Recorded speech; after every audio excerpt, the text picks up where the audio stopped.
And welcome to the second public forum on COVID and sport put on by the Faculty of Sport at the University of the West Indies. I must start with a sincere apology for the late start. Having sat down and worked out all our pre-show programming, there was a sudden major catastrophe which has been resolved by the people at Mona Information Technology Services, which was done very, very quickly, but nonetheless we're very sorry for this late start. This is the second, as I mentioned, of our fora. The first, which was a general overview on the devastating effect of COVID-19 and sport, especially to the region, was viewed by over 1,000 viewers and gained a lot of attention around the region. That general overview is to be followed up by specific focus on certain areas, starting today with the effects on high school sport, college and university sports. And next week we'll be looking at how it's affected athletes in particular, and we'll be talking to some of the athletes. And the following week, we'll be looking at governance and policy, and we'll be joined by the Minister of Sport of Barbados, the Honorable John King, amongst other ministers from the region and policy makers. But today, the forum is all about high school and intercollegiate sport. We've assembled a panel comprising of experts in this field and have some special invited guests who will be coming in from time to time. The panelists are Mrs. Amanda Rifo, the head of the Academy of Sport at Cave Hill in the Faculty of Sport, and the lady with the pulse on sport in Barbados.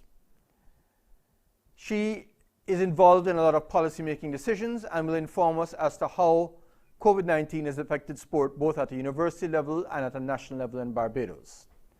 Dr. Dorothy Hudson-Gale is in charge of the Athletic Development and Training section of the Mona Academy of Sport in the Faculty of Sport. And she's also the president of the Intercollegiate Association of Jamaica and will, of course, inform us of what's happening in Jamaica. Mr. Gabriel Jesus Macter is the Assistant Director of Physical Education and Sport in the Ministry of Sport of Trinidad and Tobago, with special responsibility for high school sports in that country. And our fourth panelist is Emmanuel Stewart, a University of the West Indies student athlete who's also a professional cricketer hailing from Carriacou in Grenada, or one of the Grenadines in Grenada, and is a Windward Island cricketer. And our guests will include the president of the Inter-Secondary School Association of Jamaica, Mr. Keith Weatherbird, and we will talk about Mr. Keith Wellington, and we will introduce the others as we go along. So to get started, we're going to look at the effect of COVID-19 on high school sports in the Caribbean. And we're looking at a perspective in Trinidad and Tobago. We invite Mr. Gabriel Jesus McIntyre and ask him, what has the effect been in Trinidad and Tobago? What sort of sports were taking place, and what has been displaced by this whole crisis? Thank you very much, Dr. Mansingh, for having me here and having Trinidad and Tobago invited on this forum. With respect to school sports in Trinidad and Tobago, we were about to enter the height of the track and field season when, of course, COVID-19 would have hit. I think our first positive case was in around about mid-March. So we may have just had one or two primary school level races taking place or competitions taking place in track and field. And as I said, we're about to get into the real meat of the season when, of course, we had to make a pause. High school basketball also tends to take place around this time, so that season would have been affected naturally. You have other seasons, tennis. We had a number of tennis tournaments about to take place at our National Racket Center. All of those, of course, are now on pause. So essentially, we are in a situation whereby we are waiting for word from the government of Trinidad and Tobago, to the Ministry of Health, and also to the Ministry of Education, who has the true remit over what takes place with regard to sport in our schools. And based on those indications, we will have a better idea as to how we move forward. As we get closer to July, August, that is normally the time frame whereby football is being, or at least the preparations for the football season is taking place. And that's one of our biggest school sport events for the year, our, as we call it, intercol season. How it is we go forward in terms of coaches, well, first and foremost, if it is we could actually have team sport. As it is right now, it might be a case where with the recommendations that can come forward from our Ministry of Health, it could be a case where maybe only individual sports are looked at. It could be a case where only sports with very small groups are looked at. So we're not very sure at this particular point in time, as we are still in some measure of lockdown and stay-at-home engagement. We're not very sure right now exactly how it is we can move forward. There are, of course, some ideas in place. And well, we're going to be actually looking at those ideas going forward. In fact, as we talk to the athletes, we're going to get their input as to how we see this whole thing going forward. I'm just going to switch to Amanda very quickly to say, Amanda, Barbados seems to be more in a opening up mode than anywhere in the Caribbean. What has the effect been, and how do you see us moving forward with high school sport in particular in Barbados? Well, thank you, Dean Martin. Yes, in Barbados, we're still under lockdown. I believe there's going to be gradually coming out of lockdown from Monday. Very small steps to going back to some form of normalcy.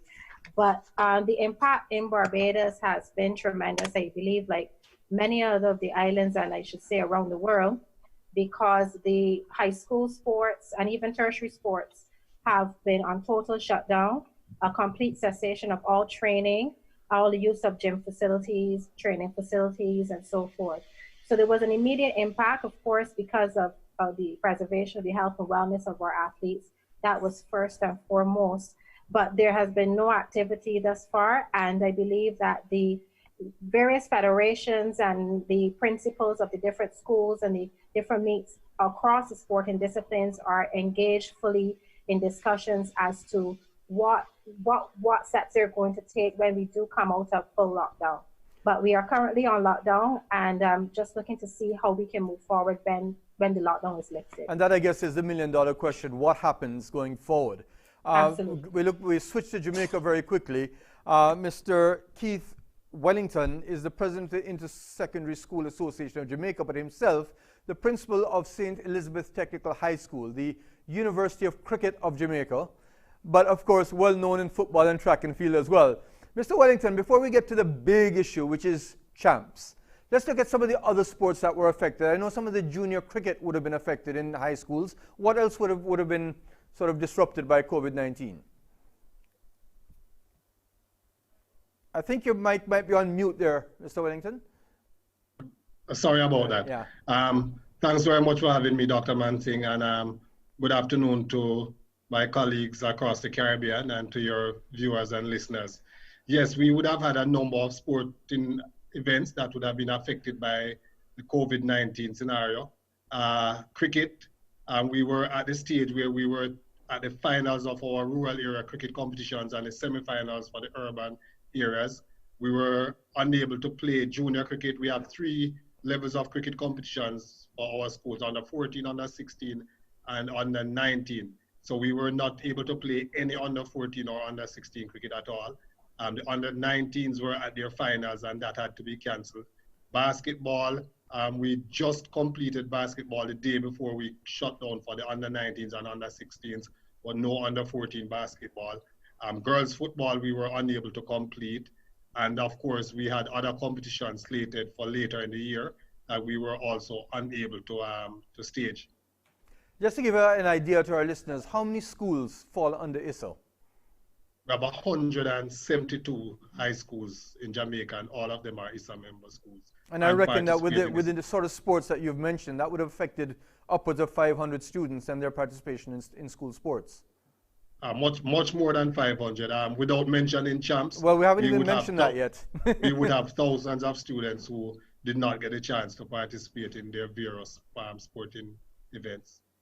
And so, turning to champs, and of course, you can give us a brief history of champs, because I believe it's what, the 100 and how many years now that we've had champs running? 110. 110th year. 110. And has there ever been an interruption in champs?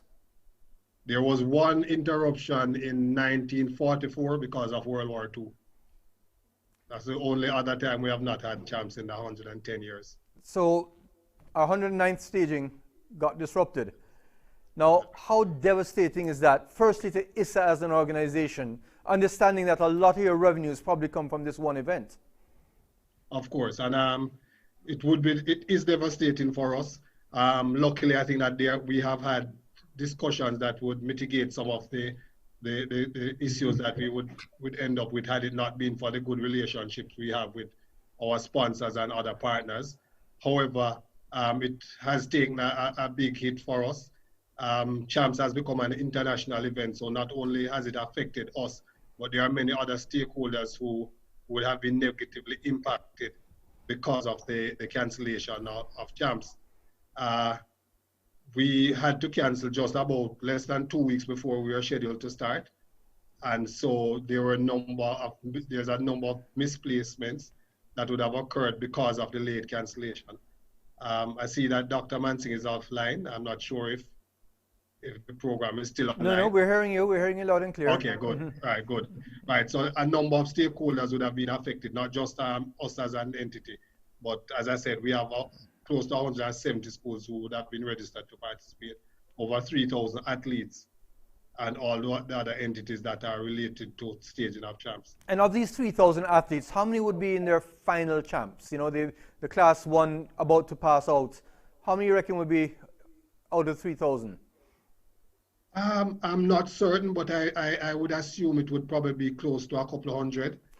We have 4 age groups for the girls, and 3 for the boys, covering a 5-year span. So I would suggest that maybe it's about 200. Now, is there any recourse for them? Because, of course, a lot of them use champs as the stepping stone for either getting a sports scholarship to University of the West Indies or any other institution within the Caribbean or outside, but also in launching their sort of amateur career headed towards professional career. What sort of recourse is there for those 200 odd students who may not be able to take part in champs ever again? Well, I think the fortunate thing for us is that the structure of our athletics program would have ensured that all of these kids would have been involved in some track and field meets prior to champs. So not only were they preparing to participate and represent their schools at champs, but they would have been actively engaged in other events leading up to champs. So many of them would have competed in as many as 6 or 7 events prior to champs this season. In addition to the fact that most of these final year athletes would have been attending champs on previous years. So many of them have profiles that they can refer to if it is a matter of scholarships. And many of the universities who would have been offering them scholarships would already be aware of them and what they are capable of. And I think for us, if you look at them, I know our local universities would be fully aware of what they are capable of.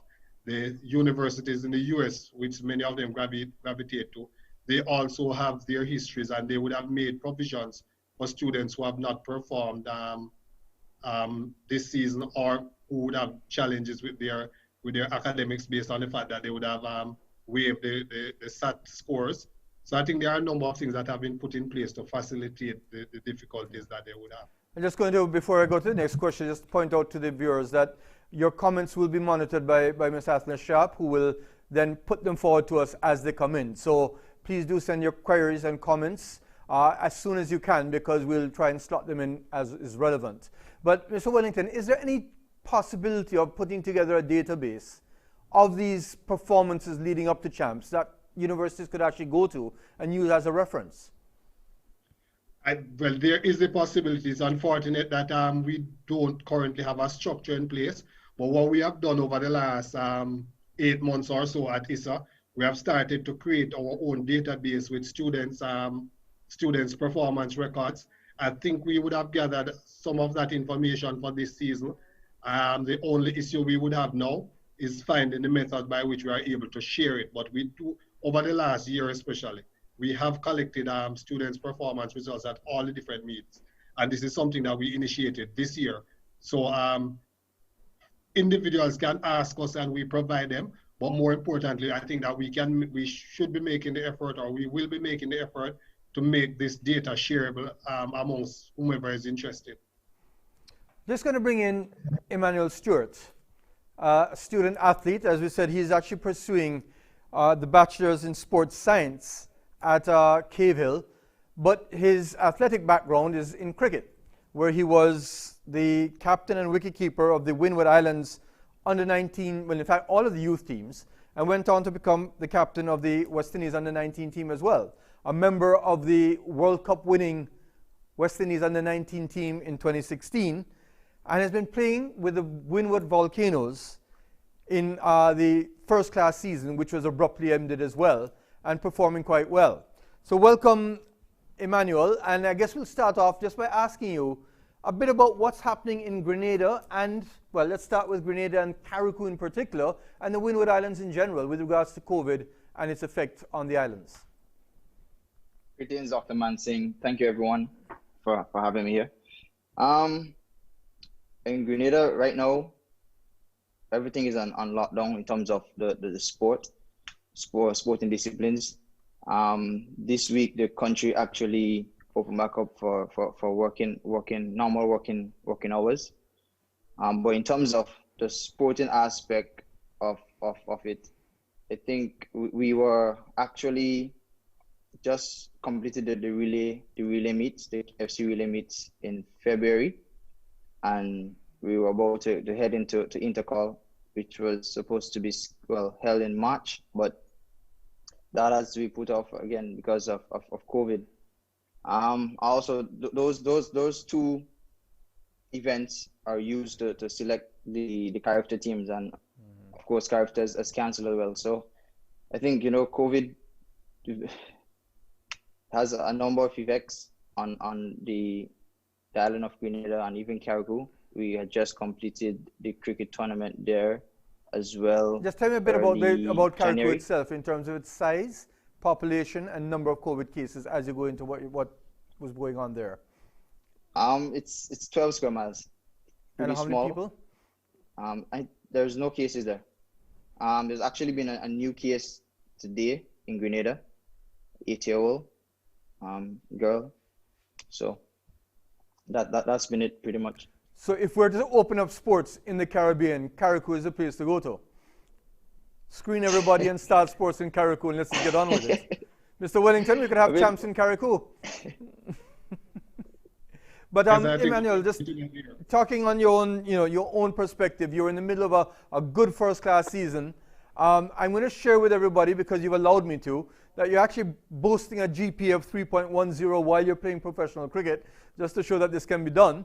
But how has this affected you now going forward with regards to your own training and your own outlook for cricket going into the summer? I think I've actually had a decent season thus far for the Windward Island Volcanoes. As a team, we weren't up there, but I think personally it was a decent run.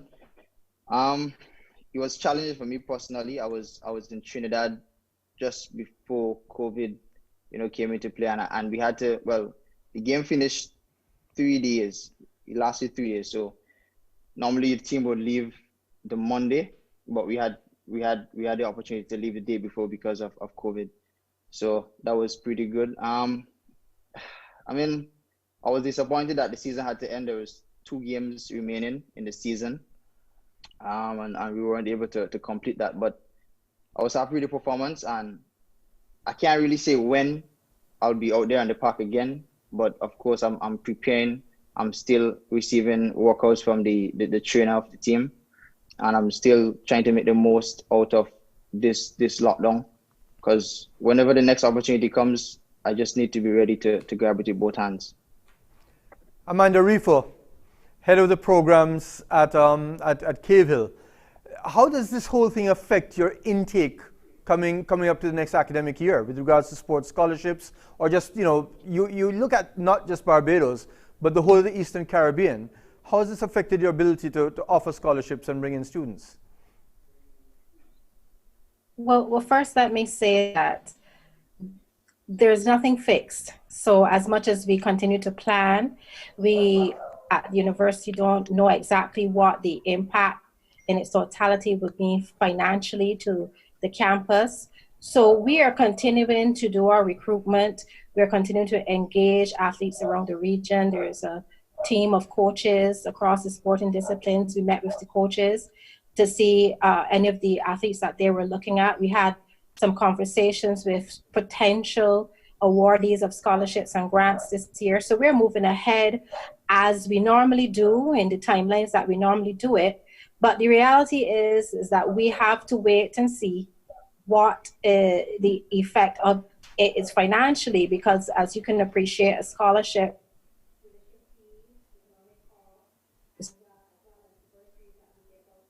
fees to each scholarship awardee and then the grants. So there is a financial implication, but we are moving ahead and we're acting as if we're continuing with our projections and our targets. We usually give out 10 scholarships, sports scholarships, and 10 sport grants every year at Cave Hill campus. And until we hear otherwise from the hierarchy, we will be moving in that direction. One of the things that I wanted to make mention of is during this time, we've paid a lot of emphasis and a lot of attention on the welfare of all of our student athletes.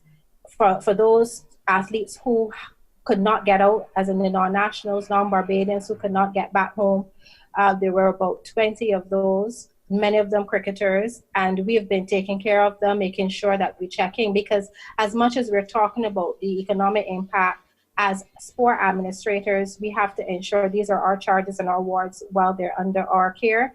And so we've been making sure that they had enough food supplies and amenities, and they've been able to get around when they need to, doctor visits.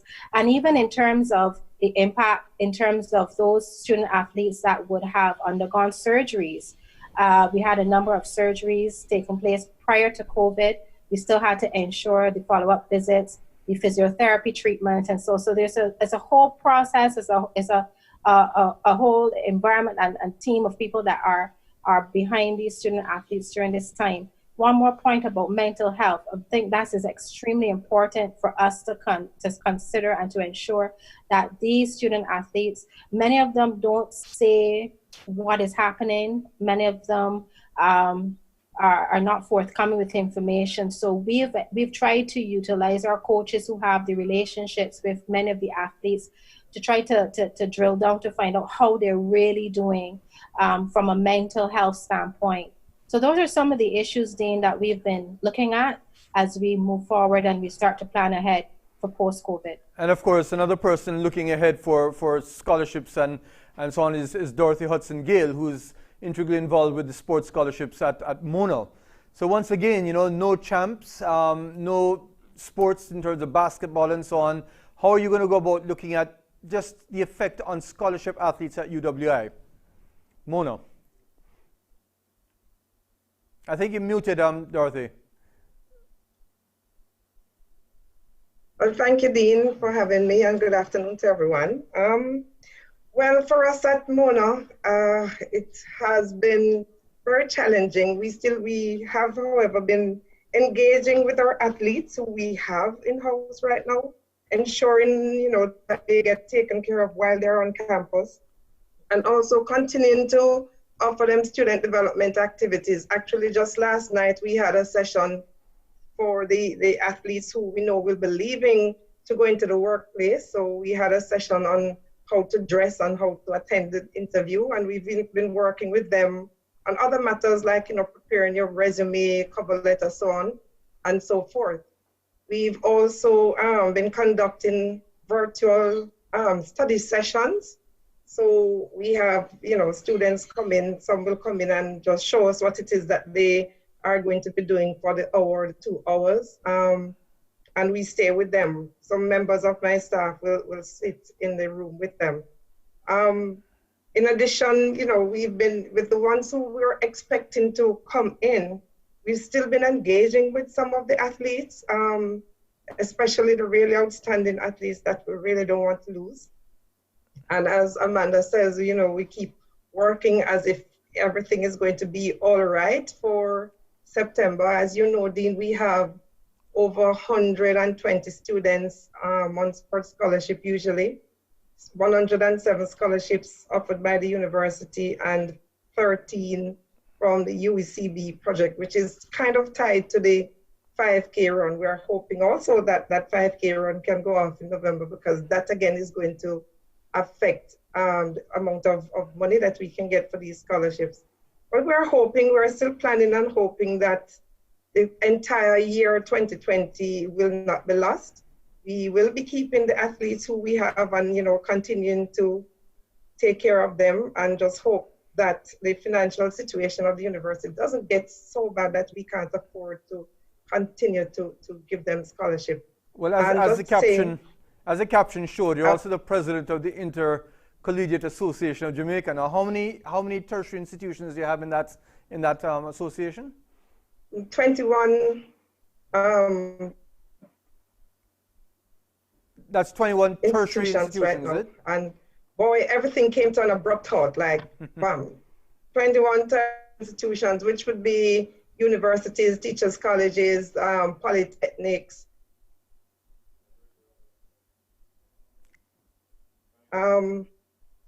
everything. We were in the middle of our cricket competition. In fact, the 50 overs cricket was almost at the close for the senior teams, and everything just stopped. We didn't even get to do track and field because our track meet was supposed to be held like the week after champs, and that we didn't get to do. We didn't start hockey or badminton, but we're in the middle of volleyball and rugby. And, you know, some institutions were more impacted than others because some really expected to be crowned champions in those sports. And, you know, it is very disappointing for them. Lost bragging rights. Yes, really much so.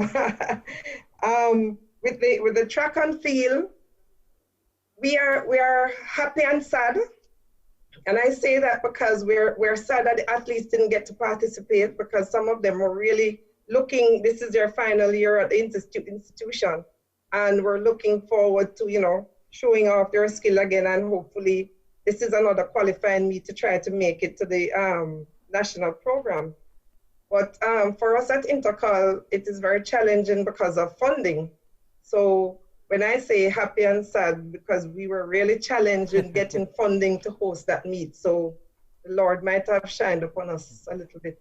Well, when you speak of funding and avenues of funding, Mr. McTeer, with regards to Trinidad and Tobago, how does one approach the loss of revenue at a high school region? Is there a lot of sponsorship that takes place, and you know, how are you going to go about next year executing the business of high school sport?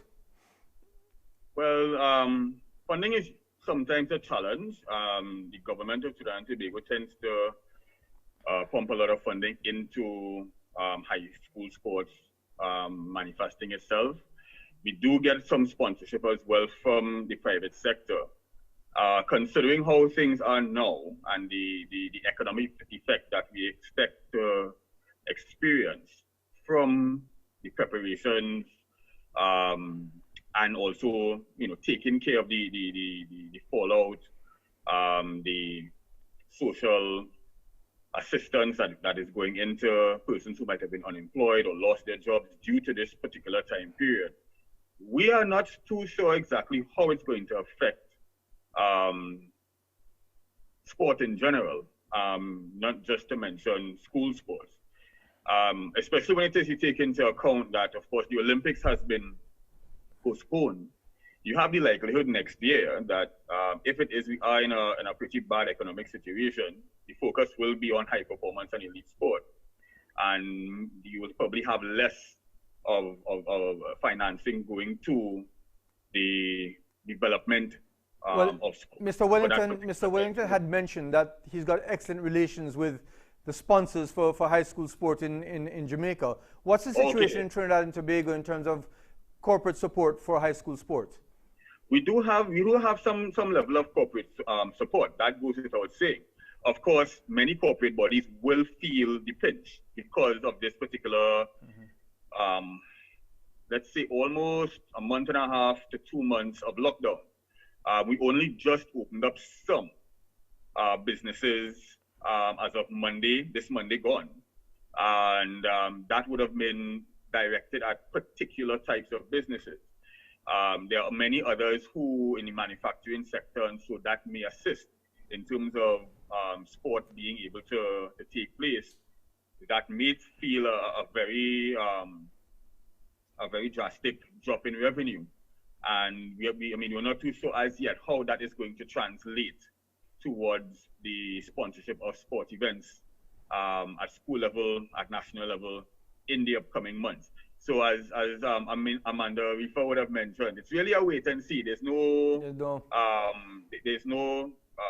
firm understanding as yet as to what the effects are going to be of the pandemic, the financial fallout, and how that affects sport. Well, today we've heard in the news that the Olympic Associations, or the Olympic Committee, IOC, is actually going to be putting aside a significant amount, I think it's $800 million, to sort of offset a lot of the problems that took place with the organizers, the governing bodies and so on, and what they may have lost, and development for athletes coming next year. That was followed by IAAF speaking about millions of dollars to be given out to athletes who may have lost their livelihoods from not being able to compete and so on. But for the high schoolers and the intercollegiate people, Mr. Wellington, what sort of support can we expect in Jamaica for high schools that may have expended a certain amount of money in preparation for sport, or for the athletes themselves? Is there anything forthcoming or provisioned in the sort of emergency measures? I think you're muted there, Mr. Wellington. I think that it is unlikely that we will see funds going directly to our schools or athletes from ISA or governing body or the government. Where I think your schools are likely to get support, it is actually from their other interest groups, their past students, or individual schools that have sponsors. But reminding ourselves that our high school sports are strictly amateur sports, and therefore schools are encouraged to spend only what they are able to afford. Some schools are able to afford more than others because of the support they get from external stakeholders. But from ISA's perspective, we do not generate enough funding to allow us to provide cash to our member schools, especially where we are unable to stage our competitions, because all our funding, we do not get any financial support from government. All our funding comes from sponsorship and gate receipts for our competitions. And right now, those sponsorships amount are restricted to what we get for cricket, football, and track and field, which in turn has to be spread across all the different sports. I think we offer about 17 different competitions from 9 different sports. Mm-hmm. And so we really don't have that except we are able to each year properly fund these events or satisfactorily, but not carry over enough monies across years so that we'll be able to have monies to do that. But our schools have always understood that they share a burden of responsibility in terms of preparation for our events. And in some cases, for my school in particular, by not participating at champs, I actually saved quite a tidy sum. Which is what some of the others have said as well. Yes, good and bad they're saying. But as we sort of bring this segment to an end, what advice do you have to your membership? I'm talking about both the high schools and to their actual students going forward. How do we approach the next year? Well, first of all, whatever is to happen has to take into consideration the safety and well-being of our students, first and foremost, as well as our communities, because this thing is not restricted to any one small geographic area or one particular demographics of persons. So whatever that we are looking forward to, we have to remind ourselves that we have to take that into consideration. However, as schools and as persons responsible for sports, we recognize the value of sports in our children's development, and we will do whatever is within our powers when it is safe to do so to allow our student athletes the opportunity to participate in events that they really love and cherish, and which in many cases, these opportunities are lifelong opportunities that provide them with the opportunity for development that they would not otherwise have had, especially in terms of scholarships to tertiary institutions or just development towards professional sport. So we are going to be doing whatever we can to ensure that at the soonest possible time, we will be able to accommodate these events. And I'm sure that our principals and our schools will take into consideration the importance of the students' safety and well-being. Wise words from Mr. Wellington. I want to thank you very much for joining us for this forum. We're going to shift the focus towards some of the athletes who may have been affected. And we'll welcome in Shannon Skeet, who is the national champion of Barbados Taekwondo, but is herself a black belt in Shotokan Karate, and was looking forward to some major games when this came to an end. Welcome, Shannon, and tell us, what were you preparing for and what has happened? Good day. Thank you for having me. Well, the plan for this year was really to compete in more Taekwondo competitions at the national level, because for karate in my organization, this would have been an off year. And so I would have been training with my instructors mainly for Taekwondo, to prepare myself to compete for more of the national tournaments. And for karate, it would have been preparation for the preparation for the 2021 IKD World Tournament. Now, while you're in lockdown, how is it affected? I know your training would have been affected, but take me through things like just nutrition, mental health, and things that Mrs. Reefer had mentioned as things being affected by COVID-19. What has changed in terms of just dietary intake and ensuring that you maintain your weights? Well, nutrition-wise, it hasn't been less. Some days I eat more than others, some days not so much. So it has been harder to maintain my diet. Well, even though that classes have been suspended physically, there is still online classes. So every Monday or Friday there is karate, and then on Saturday there's Taekwondo. Amanda, here you have a BSc honors in accounting and finance. That's Shannon. But coming down to your own sports programs at Cave, what sort of advice do you have for your students now? Because they're student athletes. The athlete has kind of gone through the window. What do they do from the student part? The good thing is that we as Blackbirds, and my Blackbirds would know very well that we are not defined by our current circumstances. So there's still sport and activity going on. But let me just shift focus to the academic side. We have within our academy a resource person in Miss Catherine Short, a student athlete academic advisor, who her job is to work with every single student athlete. We have over 150. She monitors them. She has been following up with them. Any issues that they have from an academic standpoint, we do peer tutoring. There's a whole process that goes into student athlete support that has allowed many of them to weather the storm, so to speak. We've created WhatsApp group chats. We've created Zoom calls and Zoom forums for social and other academic uses. So we've really been trying to engage our students, find out how many of them have laptops, how many of them have difficulties with connectivity, in order to be able to complete their classes and their assignments. So we're doing what we can. We know that this is a challenge, but we're doing what we can. But from the sporting side, if I could just speak a little bit about that, the coaches have been doing a lot of virtual and online one-on-one sessions. Athletes have been sending through videos to their coaches. And so there's still some activity going on where that is concerned. My concern was the nutrition aspect and the mental health aspect. I know I keep flogging that, Dean, and I know we have a session coming up on mental health, but this is an area, I mean, give an example to the panel as we share some of the stories. We had some feedback coming back to us that one or two students were going into serious depression because they were isolated so much so from their peers, and of course, this was a great concern. We moved quickly because we do have a psychologist, a counselor at the university. But if we didn't know, if we didn't have the relationship with these athletes, we would never know. And it's a concern, and I'm sure colleagues on the panel today may speak about some instances where they've found mental health issues within our athletes and in our environments. So I go back to that, and I go back to nutrition as well.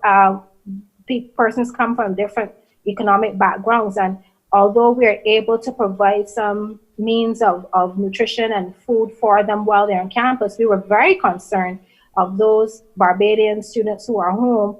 We know from, lesser privileges that would be at risk.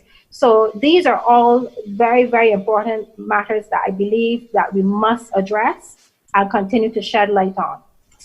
Dorothy Hudson-Gale from Mona, mental issues with your student athletes, and we're talking about just, natural responses to not being able to go out there and perform and the uncertainty. Is that a major problem that's been expressed? It is not a major problem that has been expressed, but we are fortunate to have on our team a sports psychologist and Dr. Olivia Rose Esperance, and she has been working tirelessly with our athletes. She's been meeting with the coaches, she's been meeting with team managers, and she's been meeting with each team, each sporting team from the university, and of course encouraging the one-on-one discussions with her and so on. So we have been fortunate to have her, working along with them.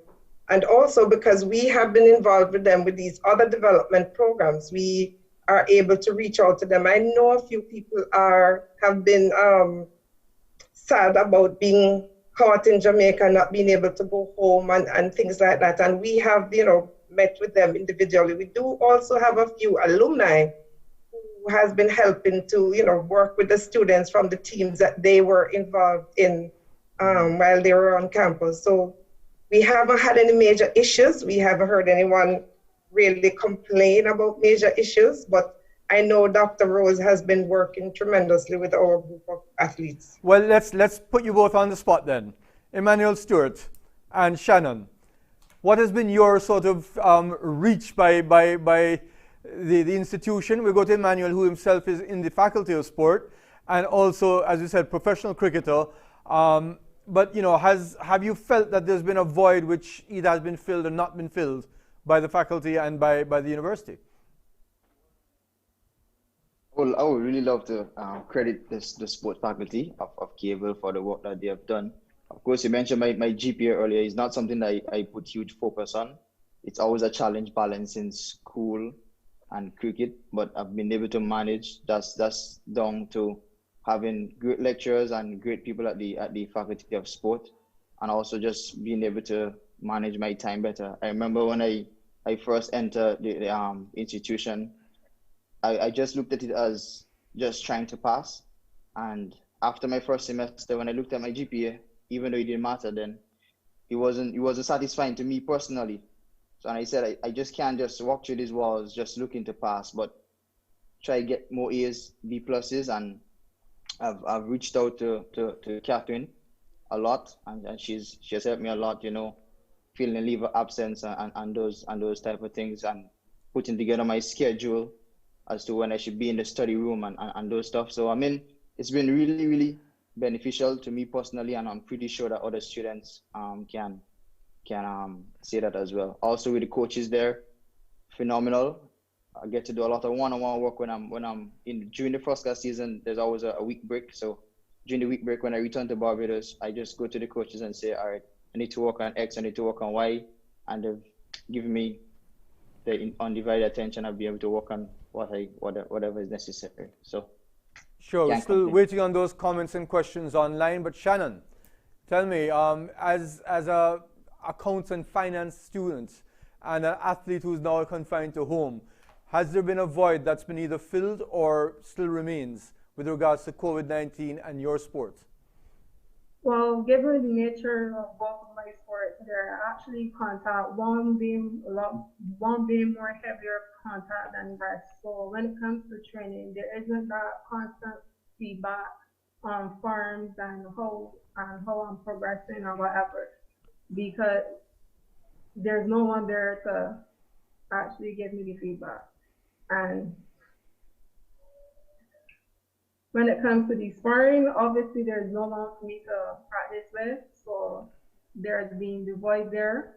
And then I don't have my teammate next to me while training to help me to push, because it's actually harder to stay motivated and to push yourself when you're by yourself, because you just easily give up. So there's been that absence there. However, my coaches have been checking up on me constantly, making sure that I'm still keeping up with my strength and flexibility. I'm going to introduce our next guest, Kai Chang, who is a student at Mona, pursuing his BSc in Sport Kinetics in the Faculty of Sport, but is also a champion discus thrower, having been a gold medalist at the Penn Games, Penn Relays, and the World Under Youth Championships in 2018, along with a silver at the Carifta Games that year. Moved on to a gold at the Carifta Games in 2019, gold at Penn's in 2019, and fourth in the Under-23 NACAC competition. And this year went on to get fourth place in the Under-20 Pan Am competition as a discus thrower. Kai, you're welcome to the program, and of course your experience as an athlete is obviously well known. But tell us about your student side of things, the Sport Kinetic program, how it's been affected by COVID, and has there been a void that needed to be filled while we've been trying to sort of adjust to this new norm? Well, thanks for having me, Dr. Mansing. As it pertains to sport and academics, it's always a very hard thing to balance. I always try to strike a balance between it. I always try to implement good training schedules so I can, how do you say? Sort of marry the two. Yeah, I try to just put them together to ensure that it works well. Oftentimes my training does overthrow academics, and I have to put it out the door. And I don't say that to discredit my dean of the faculty, because the faculty of sport is a very good faculty.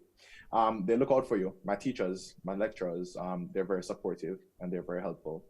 They give me pointers here and there when I'm falling short, and I have to respect that. I didn't really expect that type of treatment at university. And the transition of being a junior to a senior, it's so great. It's so strange and hard, to be honest, because when you're a junior, the life is easy. Like you get certain privileges. When you're a senior, you have to take on the role of responsibility. Everything you have to be doing on your own. You have to be responsible for your own meals. You have to be responsible for your own training, time management. So it gets hard as it pertains to being a senior athlete, and especially knowing that I'm a fresher. There are still a few things that I'm yet to experience. I try to develop good friendships along the line. And one of the most disappointing things about COVID-19 is that I had a few competitions this year that I look forward to, such as, the Penn Relays, a few games in April, and Jamaica Trials. Like this year was supposed to be an Olympic year, and I look forward to that so much. I'm really disappointed that the trials was put back. Well, youth is on your side, but any mentors at Mona that sort of helped you through this period? Any mentors? Yes, anybody that you look up to in terms of supporting in your pursuits. Well, my number one mentor would be my coach, Mr. Julian Robinson. He has been there for me since Calabar High School, coming up to UWI. He continues to maintain a certain relationship with me, so we know that we don't lose sight of the goal at hand. Mm-hmm. I also have a good relationship with my teacher, Dr. Olivia Rose. She's a very good sports psychologist. I would recommend her to anybody. She's real good. She's very good at motivating. Right. I can put that out there. She's a really good motivator, and she can maintain dialogue very well, and I respect her for that. So those are my two mentors, and they've helped me along this way. Sure. Comment there by Mr. McTeer.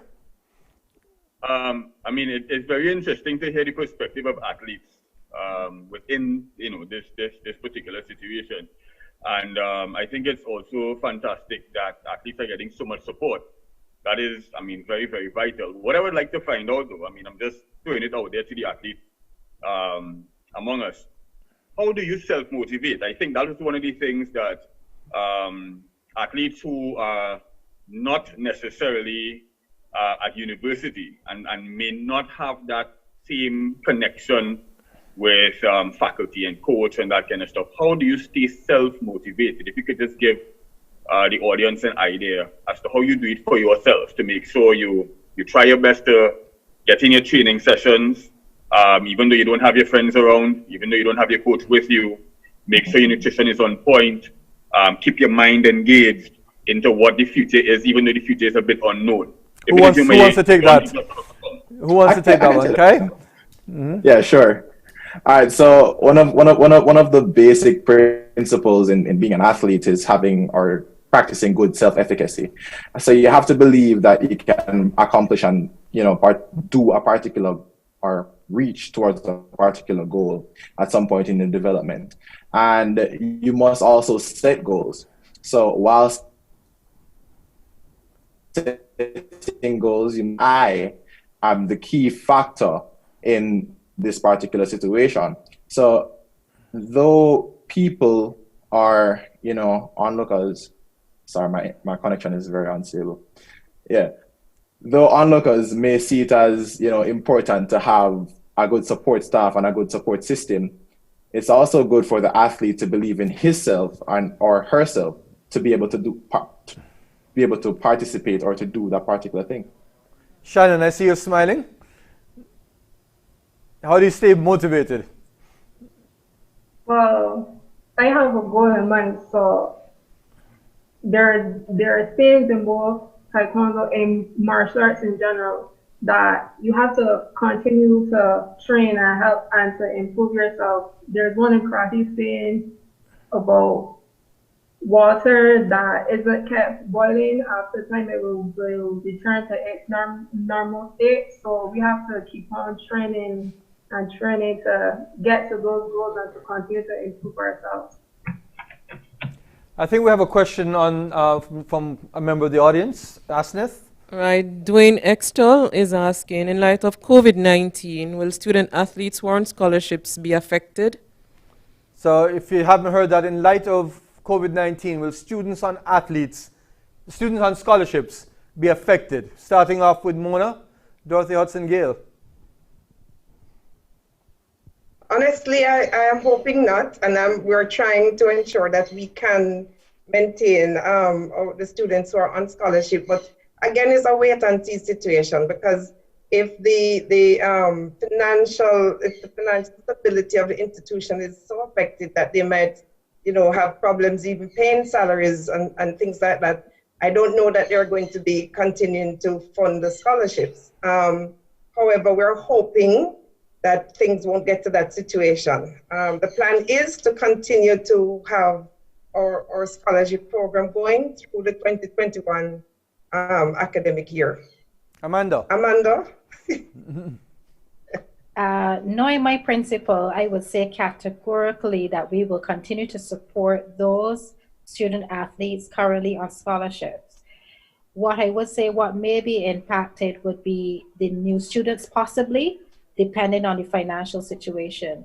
So I don't want any of my scholarship athletes to feel anyway fearful, because I know the principal will support their continuing through the length of their degree program. And what I'd like to add is that the university is very sensitive across all our campuses to what the students are going through.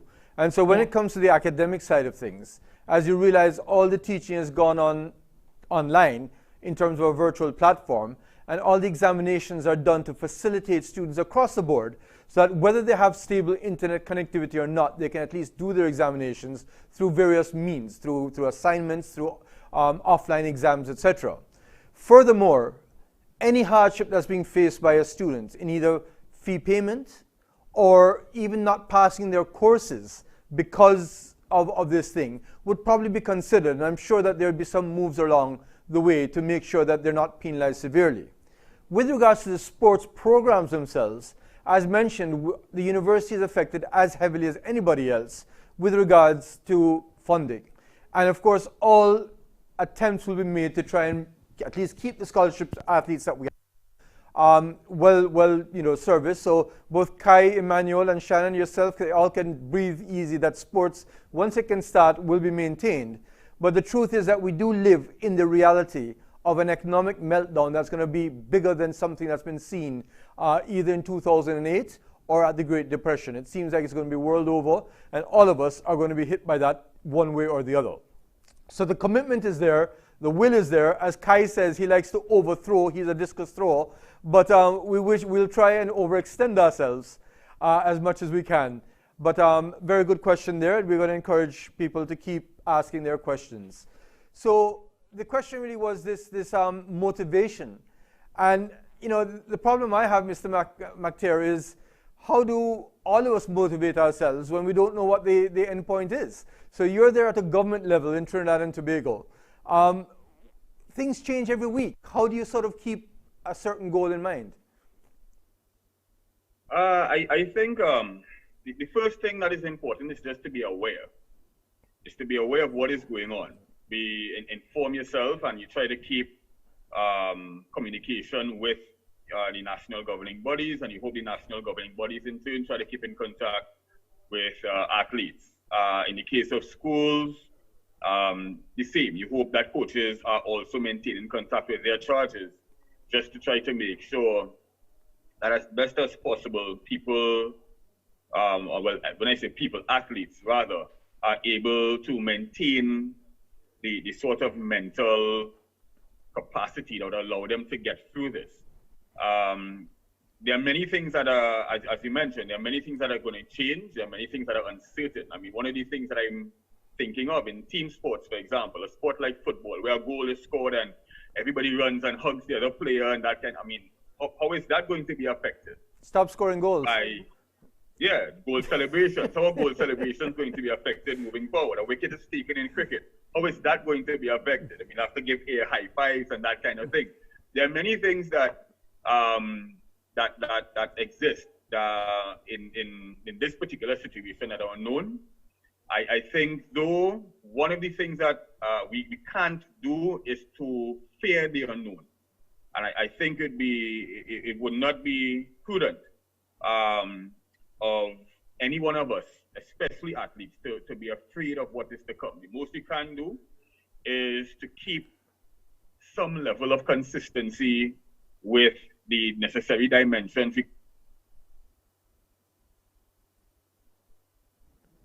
I think we've lost connectivity there.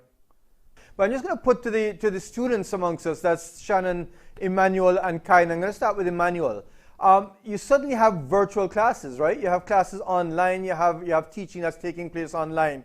How difficult has that been for you? Coming down to the end of the semester, I've had a few virtual classes. Luckily, we've made a lot of headway in the syllabus or in the course outline. So I never had like much classes to be a part of or scheduled. So right now I'm in a phase where I have assessments. So from Monday to Wednesday, I will probably have 4 essays to write during that period. It's been challenging because, sometimes you have to be on those virtual calls for like 2 hours, and sometimes there were students that were falling asleep and those sort of things. So, it was challenging, but again, if it is that you want to get to university at a certain time period and you want to pass your courses, these are sacrifices that you have to make. And during this time, we have to make a lot of sacrifices as athletes. And I think once you know your why and why you started and where you want to get as an athlete, then this should just be another challenge that we will overcome, because we've had challenges already throughout our athletic career. I'm pretty sure about that. Who better to deal with it than an athlete, I guess? Shannon, online classes, is that the way of the future? We've got you muted, yeah. Well, I'm currently doing the PCS, but it's more of a self-studying process for me, because I actually have to set a study time every day to make sure I study, or at least every week to make sure I study. So you're kind of used to this already. I think we have some questions here from our audience. Asnith? Yes, Richard Goddard is asking, among high school, university, and national representative athletes, which of these are most susceptible to loss of form and motivation? So amongst high school, national and international athletes, who's more susceptible to loss of form And motivation. and motivation? Well, let's go to the athletes themselves. Kai, are you susceptible to loss of motivation, and would you be if you're an international athlete versus a high school athlete? Definitely, definitely. I think all athletes right now are susceptible to a loss of motivation. Champs being cancelled. I know a lot of athletes who were looking towards participating at champs. A lot of them have stopped training completely. Some of them are now focusing on perfecting their CAPE and CSET grades to be able to get a good scholarship. So everyone right now is affected. If everyone is being affected, me as a university student, it's very hard as well on me.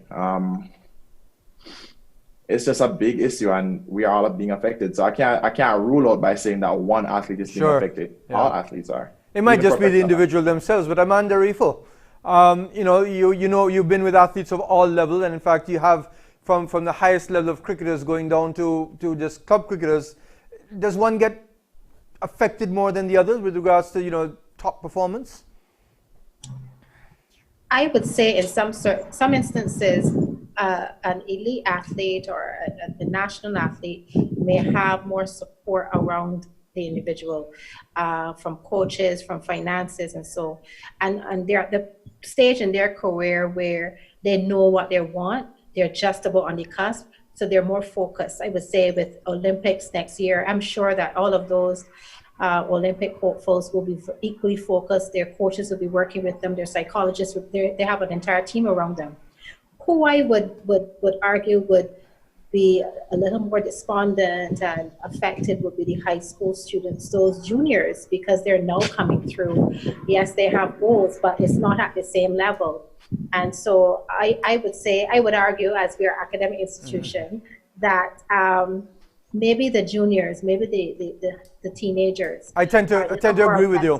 Tend to agree with you because they may not have something to go back to. It might be their final year at that level, whereas as you go on, it's an unlimited field. And of course, maturity comes in as well. Another quick question that we'll squeeze in before I get to Emmanuel Stewart with another question. Right. Dana Atkinson is asking, will all intercollegiate competitions and upcoming ones such as UE Games and local meets still be hosted next year despite the financial repercussions? Well, of course, there are two sides to it. One is the financial repercussion, and the other is whether COVID will be around or not. But Dorothy Hudson-Gale, President of Intercol Association of Jamaica. Whether or not these competitions will be held is really a wait-and-see situation. If it is possible, we will start, maybe, we're following the lead of the country, or of the world, actually, to see how they're doing things and how we can put things in place because to continue these sports. For example, we just canceled football in Jamaica, or the JFF just canceled football in Jamaica. Football is a first semester sport. So if Premier League is going to be played in the first semester starting in September, we at Intercol will say, yes, maybe continue, we will start our program also. However, we have to be mindful of making sure that we protect the athletes and protect the community because, so we have to put all these things in place to ensure that we can protect the sanitizing and so on. Do we have the funds to do so? That again is another consideration. So it's a lot to take into consideration, and of course to just keep from one day to the next, checking on how things are developing across the different islands. For UE Games, Amanda, you might be able to help me up on this one. If the institution and Dean, it all depends again on the finances more than anything else with the UE Games. Well, for a start, For a start, the bigger question is, will UE take place next semester? Because, we just don't know what's happening with COVID even on UE Games. But what I will tell you is that it was scheduled to be at St. Augustine. And, it's a scenario where the games will take place. Whether they take place next year or the year after is dependent on what the health situation is. And that's too early to call upon.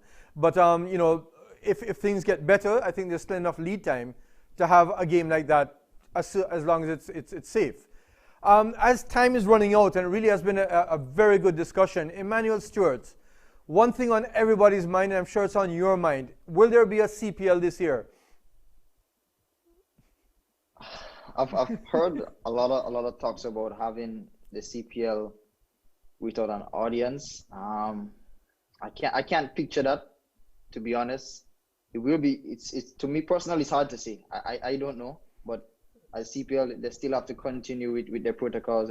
I've seen teams release the retainers, the retained players. So do you have your eyes on still playing have to this do year? what they can do.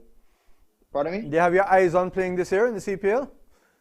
I'm in the draft. So you're in the if draft. I'm picked up, then so then with the good, but possibility that it may take place in August, it may take place in September, and it goes back to one of the questions that was asked. How do you keep yourself kind of there and thereabouts, but not quite at the top of your form, because you don't know when you're going to have to unleash it?